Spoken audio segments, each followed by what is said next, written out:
ना दिनैथ' थुंगेगोन खिन्थु जोङो दा गामि गामि हाबनाय न'खर हाबनाय एबार केम्पेइनखौ एसे आलादा रोखोमै खालामदों जों न'खर हाबदों तो बेखौ नायोब्लाथ' बा 1 लाख खरस खालामनांगौ जोंनि केन्डिडेटआ आरो दा कंग्रेसआ हयथ'बा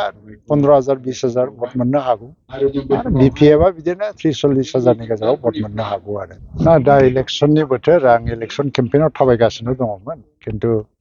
बे समाव निज्लागुरि बान्दो कमिटिनिफ्राय मोनसे खावलायनाय फैदों जेखौ नायलांनांगौ नायनो फैदों बाहाय मोनसे स्लुइस गेट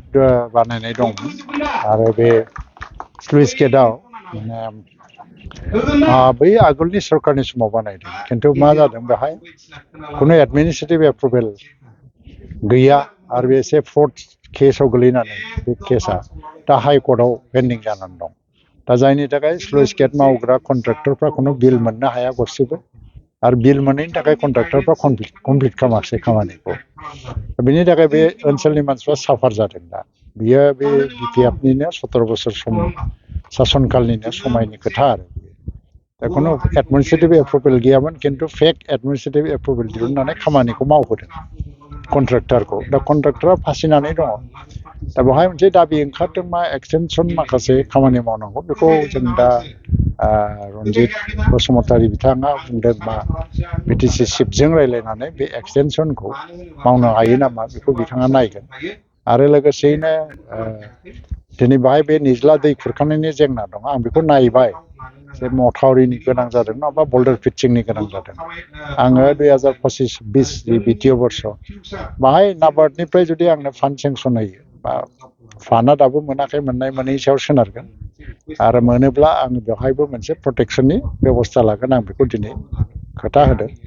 आरो दिनै खुब मोजां मोनदों बान्दो कमिटिनि रायजो राजाफोरखौ आरो बेहाय लोगो मोननानै खुब मोजां मोनबाय आङो आरो बे ओनसोलखौ नायनानै जे मोनसे बिराद समायना रमायना पिकनिक स्पट मानसिफ्रा पिकनिक जाफैयो मायो दा लासैनो डेभेलप खालामनो हायोबा ओनसोलनि थाखायनो मोजां जागोन नोंथांमोननि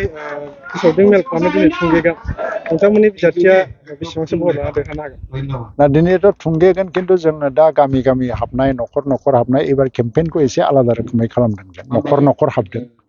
तो बेखौ नायोब्लाथ' बा 1 लाख खरस खालामनांगौ जोंनि केन्डिडेटआ आरो दा कंग्रेसआ हयथ'बा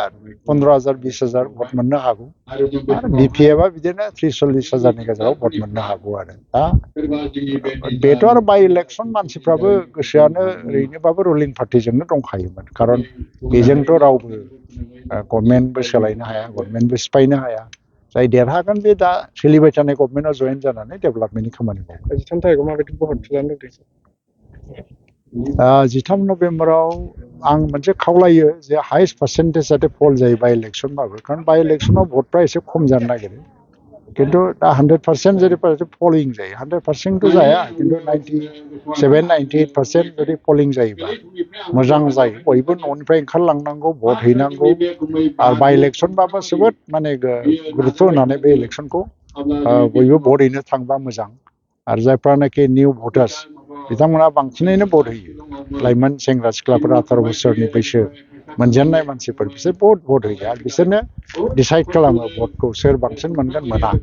थ' जायफ्रानाखि फुराना जे भटार बिसोर एसे बानाय फैयो सोरबा बेसेबां होबावनो आरो न'निफ्राय गोजान थांनानै भट हैनांगौबा खुब बाग्रा जायो दाना बानो नाङा बयबो जाहाथे न'निफ्राय ओंखारलाङो ज' ओंखारलांनांगौ थांनाय फैनायनि बेबस्था हयथ' जेराव गोजानथार बेहायथ' एसे बेबस्था खालामनायानो जागोन खिन्थु भटखौ होनानै गावबागाव गणतान्त्रिक अधिकारखौ जोङो साब्यस्त खालामनांगौ आं बेखौनो खावलायबाय